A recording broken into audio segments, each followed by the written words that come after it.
আমাদের প্রপার নীতিমালার অভাব রয়েছে, আমাদের ক্যাপাসিটি ডেভেলপমেন্টের অভাব রয়েছে।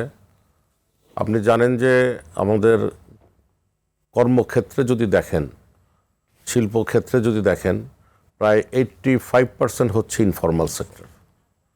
ইনফর্মাল সেক্টরের শ্রমের দাবিদার হচ্ছে একদম 85%।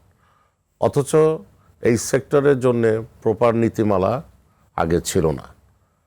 এখন এই নীতিমালাগুলোকে তৈরি করতে হবে।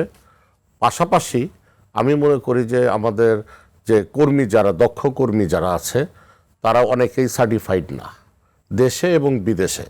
তার জন্যে আমাদের এনএসডি এর যে সিস্টেম রয়েছে, সেখানে আপনি দেখবেন যে আরপিএল বলে যে সিস্টেমটা, অর্থাৎ আগের পূর্বের স্বীকৃত যে দক্ষ মানুষ, তাকে এই স্বীকৃতিটা দিতে পারবেন আপনি আরপিএল সিস্টেমের মাধ্যমে। এবং এইটা কিন্তু অত্যন্ত জনপ্রিয় একটা বিষয়। এটা লোকালি এবং ইন্টারন্যাশনালি এক্ষেত্রে এনএসডি এর একটা ব্যাপক ভূমিকা রয়েছে বলে আমি মনে করি। যে আমাদের দেশে যেমন এসটিপি প্রায় 2000-এর অধিক এসটিপিরা এই কাজগুলো করছে, পাশাপাশি দেশের বাইরে আমার মনে হয় যে এই এসটিপি, ইন্টারন্যাশনাল এসটিপিকে স্বীকৃতি দিতে হবে। এবং যেখানে আমাদের শ্রমিকরা বেশি রয়েছে সেই সমস্ত কান্ট্রিগুলোতে স্পেশালি এটা নজর দিতে হবে।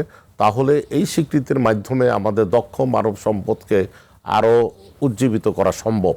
যিনি দক্ষ অথচ উনি সার্টিফাইড না, উনি বেতন কম পাচ্ছে অন্য দেশের শ্রমিকদের তুলনায়, আমাদের এই বিষয়টাকে খুবই গুরুত্ব দিয়ে দেখা উচিত বলে আমি মনে করি।